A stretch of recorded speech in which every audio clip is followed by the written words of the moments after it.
تو وہ کہنے لگا آگے جا کر بات سمجھ نہیں آ رہی, ہم نے تو آپ سے زکات کا سوال کیا. میں نے یہی تو بتا رہا ہوں کہ نوٹوں پر ہم زکات اس لیے نہیں دیتے کہ نوٹ بالجنس حیثیت نہیں رکھتا. جملہ نوٹ بالجنس, جو جملے وہاں کہتے ہیں وہ دوہرا دو پہلے پھر تشریح کر دوں گا کہ نوٹ بالجنس حیثیت نہیں رکھتا. نوٹ پہ اسٹیٹ بینک کے گورنر کی مہر لگے گی, دستخط ہوں گے تو وہ اعتبار قائم کرے گا. لیکن ہم دیتے ہیں 9 چیزوں پہ زکات قرآن کے مطابق. کہنے کہ وہ کون سی؟ میں نے کہا سونا, چاندی, مویشی, کشمش, خرما, اجناس. یہ اجناس کی پھر قسمیں ہیں, مویشیوں کی قسمیں ہیں. اونٹوں پہ زکات علیحدہ ہے, گائے پہ علیحدہ ہے, بھیڑ بکری پہ علیحدہ ہے. اسی طرح سے جو احکامات ہیں زکات کے وہ 9 چیزوں پر زکات ہے.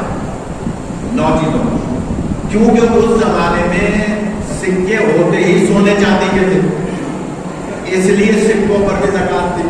اور سکوں پر زکات اس لیے تھی کہ وہ سونے چاندی کے ہوتے تھے. لیکن یہ نوٹ جو ہے یہ اعتبار نہیں رکھتا. میں نے مثال دی, اس زمانے میں 5000 کا نوٹ نہیں چھپا تھا. میں نے کہا یہ 1000 کے نوٹ کی گڈی آپ لے جائیں انڈیا, اور سرحد پار کرتے ہی عادت کے مطابق انڈیا پاکستان میں جھڑپ ہو گئی, اور انڈیا والوں نے کہا کہ جناب ہم اس نوٹ کا آپ کو بدلے میں 1 روپیہ بھی نہیں دیں گے, 1 پیسہ بھی نہیں دیں گے, ہم نہیں دے رہے. ادھر جو انڈیا والے آئے تھے پاکستان والوں نے ان کے پیسے کو, نوٹوں کو جو ہے خراب قرار دے دیا اور کہا کہ ہم اس کے بدلے میں کچھ نہیں دیں گے. میں نے کہا اگر نوٹ بالجنس حیثیت رکھتا ہوتا تو وہاں بھی اس کی قیمت ملتی, یہاں بھی اس کی قیمت ملتی. لیکن کیونکہ بالجنس حیثیت نہیں رکھتا لہذا وہاں اعتبار ختم ہو گیا, ان کے نوٹ کا یہاں اعتبار ختم ہو گیا, وہ کاغذ کا ٹکڑا ہو گیا. لیکن اس کے مقابلے میں اگر چاندی کا سکہ لے کر گئے ہوتے, سونے کا سکہ لے کر گئے ہوتے, مویشی لے کر گئے ہوتے, اجناس لے کر گئے ہوتے, کھجور اور خرما لے کے گئے ہوتے, تو کچھ نہ کچھ عالمی مارکیٹ میں, اوپن مارکیٹ میں اس کے بدلے میں کچھ نہ کچھ آپ کو ضرور ملتا. تو آگے جا کے کہنے لگا بھائی یہ تو آپ نے لاجک کی بات کی ہے. تو میں نے کہا ہمارا مسلک ہے ہی لاجک کا مسئلہ. اس میں منیب الرحمان ناراض ہو گئے, انہوں نے کہا جناب یہ مسلک کی بات کر رہے ہیں. میں نے کہا مسلک کی بات نہیں کر رہے, ہم اس دین کو محدود دین نہیں تصور کرتے, سرحدی حد بندیوں سے باہر ہے, پورے کائنات کا دین ہے جسے دین اسلام کہا جاتا ہے. لہذا اسی طرح سے اللہ پوری کائنات کا بلا شک شرکت غیر مالک ہے. وہ اس کا کوئی ملکیت میں شریک نہیں ہے. تو یہ کہہ کہ جناب اس کا ملکیت میں کوئی شریک نہیں, اس کی تشریح کی ہے ایک حدیث قدسی نے. ایک ذرا درود پڑھیں تو میں عرض کرتا ہوں.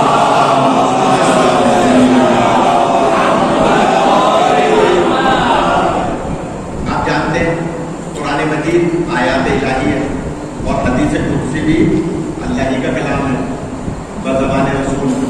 حدیث رسول بھی گویا پابند وحی ہے لیکن زبان رسول سے. جملہ کہو اگر قدر کریں, قرآن بھی اسی زبان سے, حدیث قدسی بھی اسی زبان سے, حدیث رسول بھی اسی زبان سے. اللہ کو اس زبان پر کتنا اعتماد ہے, جسے زبان رسول کہا جاتا ہے. کہ پنجاب میں پڑھ رہا ہوتا تو دیواریں پھٹ رہی ہوتی. میں جملہ کہتا ہوں یہ زبان کتنی قابل اعتبار زبان ہے اللہ کے نزدیک.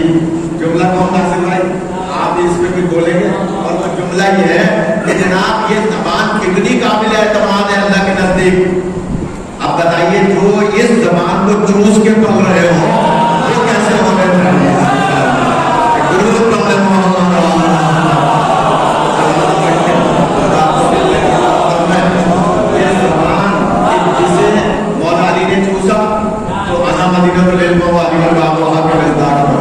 مولا حسن نے چوسا, مولا حسین نے چوسا, اور اس زبانی کو چوس کے جناب زینب عالیہ پر مان کر, یعنی جناب زینب عالیہ کے لیے بھی روایت ہے کہ معظمہ کی مجلس ہے, اس لیے میں جملہ کہہ رہا ہوں کہ بی بی زینب عالیہ نے بھی اسی لیے نبی پاک نے فرمایا تھا کہ زینب سر ابیہا, یعنی زینب اپنے بابا کا راز ہے.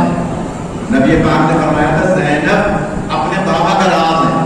اور نبی پاک ہی نے فرمایا تھا یا علی انت سر اللہ فی العالمین, اے علی آپ اللہ کے رازوں میں سے ایک راز ہے. علی کہا جاتا ہے، جو علی کا راز ہو اسے زینب کہا جاتا ہے. ایک درود پڑھ رہے محمد.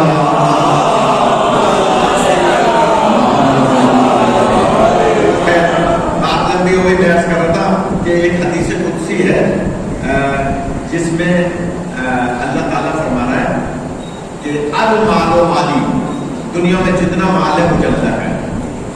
آیت میں فرمایا کہ ملک میرا ہے، آیت میں کیا فرمایا؟ ملک میرا ہے. حدیث میں فرمایا مال میرا ہے. اب اگر اللہ کسی کو حکومت دے دے تو وہ یہ نہ سمجھے کہ میں حاکم ہوں، اللہ کسی کو مال دے دے تو یہ نہ سمجھے کہ میرا مال ہے. بہت اہم بات ہے، جس پہ تو بات ویسے ہی نہیں ملے گی. جملہ کرو کہ جناب اللہ کا مال ہے، اگر کسی کو اللہ مالدار بنا رہا ہے تو یہ نہ سمجھے کہ مال اس کا ہے. نہیں، المال و مالی، حدیث قدسی میں اللہ فرما رہا ہے دنیا میں جتنا مال ہے مجھے اللہ کا ہے. وہ یہ نہ سمجھے کہ میں نے مال دیا ہے اور اسے کلی اختیار کے ساتھ مال دیا ہے. نہیں، مال میرا ہے، میں نے آپ کو مال دے کے امتحان میں مبتلا کیا ہے. اور وہ امتحان کیا ہے اس کو بھی آگے حدیث میں بیان کیا گیا ہے. المال والی، دنیا میں مال جتنا بھی ہے مجھے اللہ کا ہے. اسی لیے مولا علی علیہ السلام دنیاوی مال و دولت کی طرف متوجہ نہیں ہوتے تھے. کیوں؟ جانتے ہیں کہ میں بھی اللہ کا ہوں، آپ بھی اللہ کا ہوں. اللہ نے مجھے امام بنایا ہے، یعنی اللہ کی طرف سے بنایا گیا ہوں. اور دنیا میں جتنا مال ہے پیر مارتے تھے زمین پہ سونا نکل آتا تھا. لیکن یہودی کے بعد میں کیوں مزدوری کرتے تھے؟ یہ بتانے کے لیے کہ یہ ہمارے اختیار میں ہے اور وہ ہم اللہ کی رضا میں راضی ہیں. اگر اللہ ہمیں ایسے رکھنا چاہتا ہے کہ یتیم و مسکین و اسیر کو ہم وہ افطار کی چیز بھی دے دیں تو ہم اسی پہ راضی ہیں. ورنہ ایک مثال یاد آ رہی ہے، جناب پیغمبر آئے، یا علی مقروض ہو گیا، قرضہ چڑھ گیا. مولا فرماتے ہیں کہ ایسا کرو، سامنے پہاڑ ہے اس کے نزدیک سے نکل. جناب پیغمبر گئے، پہاڑ کے پاس جا کے کھڑے ہوئے. مولا نے ہاتھ کا اشارہ فرمایا کہ وہ جو پتھر پڑے ہیں ان میں سے کوئی ایک پتھر اٹھا. جناب پیغمبر نے ایک پتھر اٹھا لی، زمین میں تھا تو پتھر جب ہاتھ میں آتا تو سونا. پتہ چلا علی کو دنیاوی دولت سے غنی بننے کی ضرورت نہیں، آپ کے اشارے سے پتھر سونا بن جائے گا. مولا نے ہاتھ کا اشارہ کیا، پتھر سونا ہو گیا. جناب پیغمبر نے اٹھایا، ایک مرتبہ اللہ کا شکر ادا کیا، دور سے مولا کو سلام کیا کہ مولا آپ کی مہربانی، آپ نے یہ پتھر کو سونا بنا کے میرا قرضہ اتارنے کا ذریعہ فراہم کر دیا. لیکن زور سے اسی پہاڑ پر اس سونے کو مارا، سونے کی ڈلی ذرہ ذرہ ہو گیا، ریزہ ریزہ ہو گیا، زمین پہ گر گیا. جناب پیغمبر نے ذرا سا ذرہ اٹھایا اور تیز تیز قدم بڑھا کے آئے اور ہاتھ جوڑ کے کہا مولا آپ کا شکریہ. مولا فرماتے ہیں کہ یہ تم نے سونا مٹی میں کیوں ملا دیا؟ تو جناب پیغمبر کہتے ہیں مولا میں آپ کا غلام ہوں. مولا میں آپ کا غلام ہوں. تو مولا فرماتے ہیں ہم تک بات پہنچانے کے لیے کہ اس میں میرا غلام ہونے کا کیا مسئلہ ہے؟ کیا لگے مولا مسئلہ یہ ہے جتنا قرضہ اتارنے کی ضرورت تھی اتنا لے لیا، جتنا ضرورت تھی قرضہ اتارنے کی اتنا لے لیا. جناب پیغمبر کا جملہ ہے اور میرے لیے نصیحت ہے. فرماتے مولا رکھتا تو سنبھال کے میں اس سونے کو، اگر میں ساری ڈلی لے آتا تو سنبھال کے میں رکھتا. مثلا ہمیں مل جائے تو ہم آ کر میں رکھیں گے نہیں بینک میں. آج ہمیں وہ سونے کی ڈلی مل جائے فوراً بینک میں جا کے رکھیں گے لا کر. وہ کہہ رہے ہیں جناب پیغمبر اس مجلس کا حاصل ہوگا کہ مولا استعمال تو میری اولاد کرتی، حساب مجھے دے دو. ضرور کرتے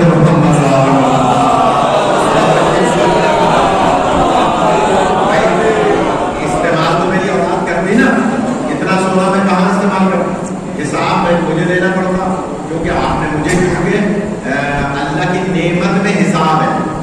آپ کو جو کچھ بھی مل رہا ہے حلال ہے، حلال میں حساب ہے، حرام میں عذاب ہے. جو حرام ہے اس میں تو عذاب ہے اور حلال میں حساب ہے. اسی لیے کہتے ہیں کہ اللہ کی رحمت مانگنی چاہیے، نعمت نہیں مانگنی چاہیے. کیوں؟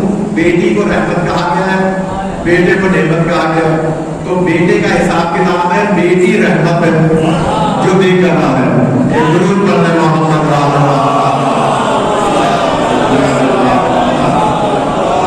بس بات لمبی ہو گئی. جناب قمر نے کہا کہ مولا جتنا مجھے قرضہ اتارنے کی ضرورت تھی اتنا میں نے لے لیا، لیکن مولا بھی تو آگے سے مولا ہے. مولا نے فرمایا کہ اچھا قمر تم نے مٹی میں ملا دیا، چلو یہ بتاؤ، اب خدا کا غور کیجیے گا، یہ بتاؤ اگر دوبارہ مقروض ہو گئے تو کیا کرو گے؟ میں نے تو تمہیں صحابت کے ذریعے سے اتنا بڑا سونا دے دیا اور تم نے مٹی میں ملا دیا، دوبارہ مقروض ہو گئے تو کیا کرو گے؟ جناب قمر کے جواب میں قیامت تک کا ایک عقیدہ بیان کیا گیا ہے، اگر میں پہنچا سکا. جناب قمر نے جو جواب دیا، فرماتے مولا آپ فرما رہے دوبارہ مقروض ہو گیا تو کیا کروں گا؟ مولا خدا قیامت تک آپ کو اور آپ کی اولاد کو سلامت رکھے. یعنی جناب قمر نے بتا دیا کہ قیامت تک علی کی اولاد میں ایک نہ ایک امام ایسا ہوگا جو لوگوں کے قرضے بھی اتارے گا، لوگوں کے مسائل کو بھی حل کرتا ہوگا.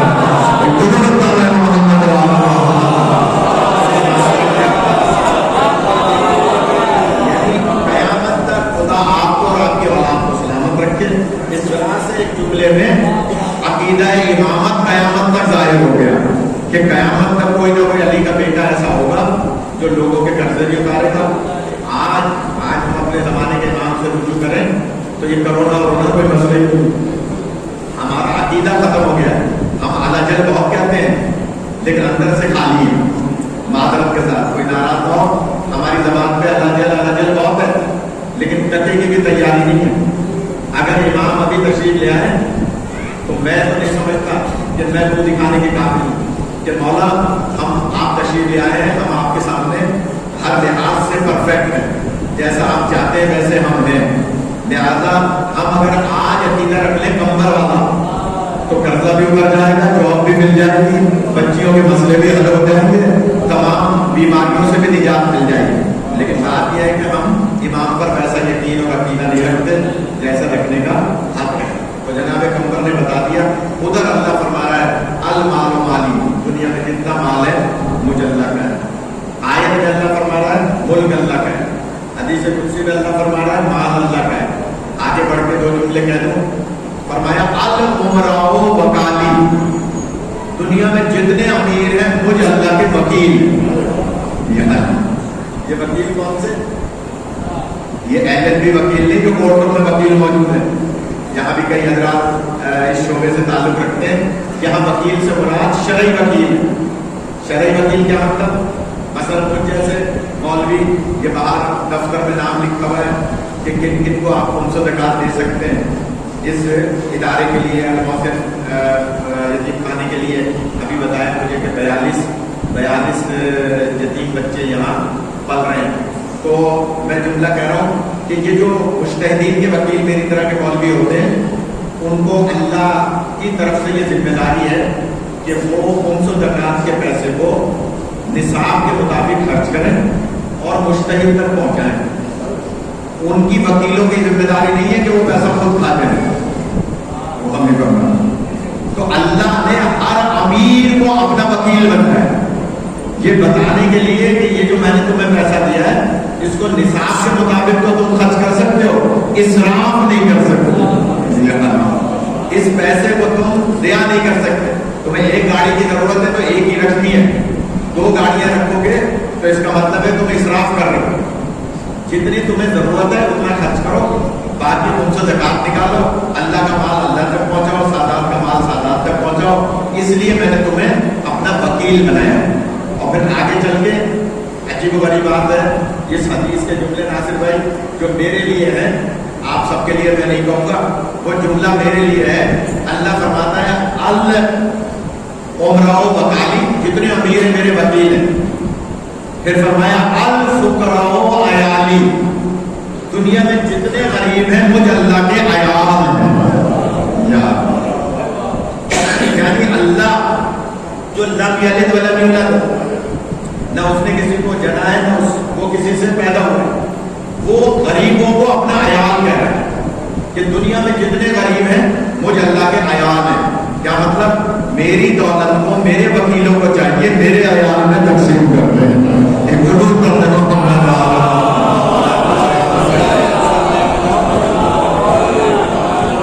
ہاں جتنا حق دیا ہے اللہ نے فطرت نے، کیونکہ اللہ نے وکیل بنا کے مالدار بنایا اس لیے کہ ان کو امتحان میں مبتلا کیا ہے کہ وہ وکیل ہے. ورنہ یہ جو کام ہے نا، خود پھٹا ہوا پہننا، خود جو ہے سوکھی روٹی کھانا، یہ کریموں کا کام ہے. اور کریم اللہ نے کائنات میں صرف 14 بنائے ہیں جو اللہ کی کریمی کے مظہر ہیں. خود بھوکے رہتے ہیں، یتیم و مسکین و اسیر کو کھانا کھلاتے ہیں، خود پھٹے ہوئے پہنتے ہیں، کمبر جیسے کو اچھا پہناتے ہیں. اس کا مطلب یہ کریموں کا کام ہے. اور میں کہا کرتا ہوں کہ اس دروازے پر وہ روٹیاں مانگنے آتے ہیں جنہیں کھانا کھانے کی احتیاج نہیں ہے، یعنی جو کھانا نہیں کھاتے، ملائکہ کھانا نہیں کھاتے، لیکن دروازہ سیدہ پہ آ کے ہمیں سبق دیتے ہیں کہ جنہیں کھانے کی ضرورت نہیں ہے وہ مانگنے آ رہے ہیں. تو جن کو ضرورت ہے ان کے لیے دروازہ ایک ہی ہے جسے سیدہ کا دروازہ کہا ہے. ایک ضرور کر لیں محمد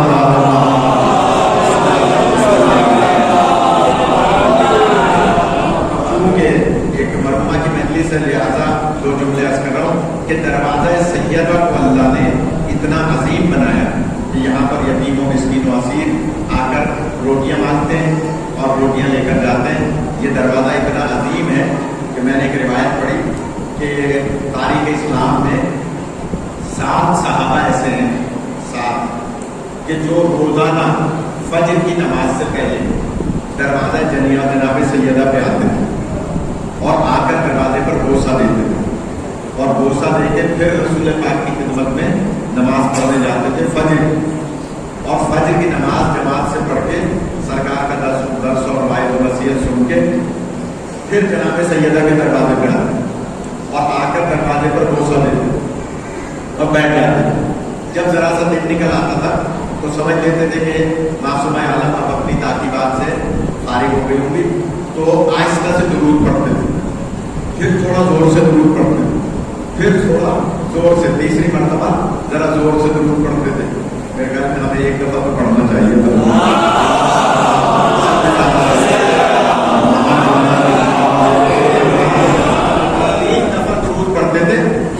جب ذرا زور سے آخری درود تیسری دفعہ پڑھتے تھے تو اندر آواز پہنچ جاتی تھی بیوی کے حجرے تک. تو بیوی پھر دروازے پر آ جاتی تھی، پردے کے عالم میں پیچھے، پردے کے پیچھے کھڑے ہو جاتی تھی اور فرماتی تھی بتاؤ کوئی حاجت ہے، کوئی مسئلہ ہے. تو یہ ساتھ کے ساتھ صحابی اکثر اپنے مسائل بیوی کی خدمت میں پیش کیا کرتے تھے. تو ایک دن جناب سلمان نے پوچھا کہ بیوی، ایک بس فضیلت کی بات سن لیں پھر نوئے کا ٹائم آ جائے گا، میں زیادہ زحمت نہیں دوں گا، بس اب کیونکہ محترمہ کی مجلس ہے تو ایک بات سن لیں. جناب سلمان عرض کرتے ہیں، سرکار بہار الانوار میں یہ روایت ہے، جناب سلمان کہتے ہیں آپ آزادی کوئی حدیث سنائیے، کوئی واقعہ بتائیے جو آپ کے ذہن میں ہوا ہو. پھر دوران تھا، کوئی واقعہ سنائیے جو آپ کے ذہن میں ہوا ہو. تو بیوی فرماتی ہے کہ ہاں سلمان، آج دوپہر کو جو رات گزری ہے، جو دن گزرا ہے، اس نے دوپہر کو 3 حوریں میرے ذہن میں آئی تھی. کیا پڑھو میرے سمجھ میں مختلف اینگل سے پڑھ رہا ہوں لیکن بات سمجھ میں کہا کہ 3 حوریں میرے ذہن میں آئی تھی اور ان میں سے تینوں ایک دوسرے سے زیادہ خوبصورت تھی. جو سب سے زیادہ خوبصورت تھی اس سے میں نے پوچھا کہ یہ بتاؤ تمہارا نام کیا ہے؟ اس نے کہا میرا نام ہے سلمہ، میرا نام ہے سلمہ. تو بیوی فرماتی ہے میں نے پوچھا کہ جنت میں اللہ نے تمہیں کس صحابی کے لیے خلق کیا ہے؟ جنت میں تمہیں کس صحابی کے لیے اللہ نے بنایا؟ تو اس نے کہا کہ مجھے آپ کے دروازے پر ریش مبارک سے جھاڑو دینے والے سلمان کے لیے بنایا. سلمان کے لیے بنایا. اللہ تعالیٰ نے نام سلمہ تھا، سلمان کے لیے بنایا. دوسری جو ہور تھی اس سے پوچھا کہ تمہیں اللہ نے کس کے لیے بنایا، تمہارا نام کیا ہے؟ اس نے کہا آقا میرا نام ہے ذرہ اور مجھے اللہ نے ابو ذر غفاری کے لیے بنایا. اللہ نے مجھے ابو ذر غفاری کے لیے بنایا. تیسری سے پوچھا کہ تمہارا نام کیا ہے تمہیں کس کے لیے بنایا؟ تو اس نے کہا کہ میرا نام ہے مقدادہ، مقدادہ، مجھے اللہ نے آپ کے نانا بابا کے صحابی مقداد کے لیے بنایا ہے۔ تو بی بی فرماتی ہے تمہیں مبارک ہو میرے دروازے پہ آنے والوں کو کہ اللہ نے تمہارے لیے اس دروازے کے صدقے میں پہلے سے حوریں بنا کر رکھی ہوئی ہے۔ اب بس آخری فضائل کا جملہ سن لیں اور پھر 2 جملے مسائل کے ناظر بھائی لوحہ پڑھیں گے۔ میں جملہ کہہ دوں کہ جناب سلمان نے، اب یہ فضیلت کی بات ہے، میں دیکھوں کیسے سنتے ہیں خاص طور پر نوجوان، کہ جناب سلمان نے باہر سے یہ آواز دیکھے گا آقازادی اتنا بتا دیجئے میرے نام والی حور، خدا را غور کیجیے گا، نو روایت میں ذمہ دار ہوں، میرے نام والی حور سلمہ آپ کے برابر بیٹھی تھی یا قدموں میں بیٹھی تھی؟ سلمہ آپ کے برابر میں بیٹھی تھی، جنت کی حور معصوم ہوتی ہے، کہا کہ آپ کے برابر میں بیٹھی تھی یا آپ کے قدموں میں بیٹھی تھی؟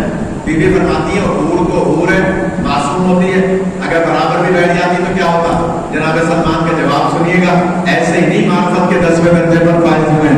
جناب سلمان فرماتے ہیں آقازادی اگر جنت کی حور بھی آپ کے برابر میں بیٹھ جاتی تو مجھے جنت میں جو قبول نہیں تھی۔ ایک گرگل کرنا ہے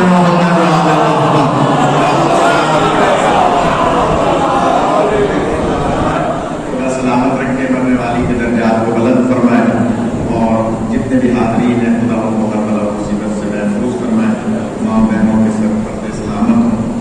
آپ جانتے ہیں سب ابھی شہید صفت جعفر صاحب کے شاگرد مرثیہ پڑھ رہے تھے حضرت زہرا کے مصائب کا۔ آپ سب جانتے ہیں کہ بی بی وہ بیوی ہیں کہ جن کو اللہ نے اتنے عظیم فضائل و مناقب اور فضائل و کمالات عطا فرمائے، لیکن جتنی ان کے فضائل بلند ہیں اتنے ہی ان کے مسائل بلند ہیں۔ صرف ایک گوشہ عرض کرنا چاہتا ہوں، دور تھا چھٹے امام پاک کا جو رونے آئے، چھٹے امام کا دور تھا اور ہمارے ائمہ میں سارے ائمہ حضرت زہرا کو یاد کرتے ہوئے ہر امام اپنے اپنے دور میں سب سے زیادہ جو گریہ فرماتے تھے وہ حضرت زہرا کے مسائل پر گریہ کرتے تھے۔ بے شک کربلا کے مسائل بہت بلند ہیں، لیکن اولاد سے کوئی پوچھے کہ اگر بچوں کے سامنے کسی ماں کو مارا جائے، بچوں کے سامنے کسی ماں پر درے برسائے جائے، اس بچوں کا کیا عالم ہوتا ہے؟ آپ کو کسی غم میں نہ رلائے۔ بس ایک گوشہ عرض کرنا چاہتا ہوں، چھٹے امام صبح شام اپنی دادی پر گریہ فرماتے تھے۔ کسی مولا کے غلام نے آ کے بتایا کہ مولا ہمارے شہر میں، ہمارے اس شہر میں مدینے میں ایک خاتون سر پہ لکڑیاں رکھ کے باہر سے گزر رہی تھی، اچانک اس کا پیر زمین پہ کسی پتھر سے ٹکرایا اور وہ زمین پر گری۔ آقا جیسے ہی وہ زمین پر گری تو اس کے منہ سے نکلا یا زہرا، اس کے منہ سے نکلا یا زہرا، جیسے اس کے منہ سے زور سے نکلا یا زہرا تو اچانک وہاں سے گزرنے والے دشمنان اہل بیت جمع ہو گئے اور اس خاتون پر گویا ظلم کرنے لگے۔ اتنے میں سپاہی آ گئے، سپاہیوں سے لوگوں نے کہا کہ یہ بیوی، یہ خاتون زہرا کی ماننے والی ہے، لہذا اس کو گرفتار کر لیا گیا۔ حضرات سنیے گا، آج کا دور ہمارے لاکھوں سلام ہمارے زمانے کے نام پر کہ آج ہم حضرت زہرا پر گریہ کر رہے ہیں، ہم مالک پر ان کا نام لے رہے ہیں، ہم ان کے نام کی تسبیح پڑھتے ہیں، لیکن کیسے کیسے دور گزرے ہیں روزانوں کہ اس خاتون نے گھر کر صرف جناب زہرا کا نام لیا تھا اور کہا تھا یا زہرا، تو اس کو گرفتار کر لیا گیا، حضرات قید خانے میں ڈال دیا۔ دوسرے دن مولا صادق کو کسی نے آ کے بتایا مولا آپ کی دادی کی محبت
بیماروں کو شفا عطا فرما، مرحوموں کے درجات کو بلند فرما، اعلیٰ علیین کے ساتھ محشور فرما، ان کی قبر کو نور آل محمد سے منور فرما، ان کے پسماندگان کو صبر جمیل عطا فرما۔ حضرت زہرا کے مصائب کا واسطہ ہے کہ صابرہ بانوں کے درجات کو بلند فرما، ان کی قبر کو نور حضرت سیدہ سے منور فرما، ہم سب کے مرحومین کی مغفرت فرما، شہداء کے درجات کو بلند فرما، کرونا جیسی بیماری سے پوری دنیا کو محفوظ فرما، بار الہ تمام شرافات و بلیات سے محبان اہل بیت کی جان و مال عزت و آبرو کی حفاظت فرما، اپنے آپ کی حجت کر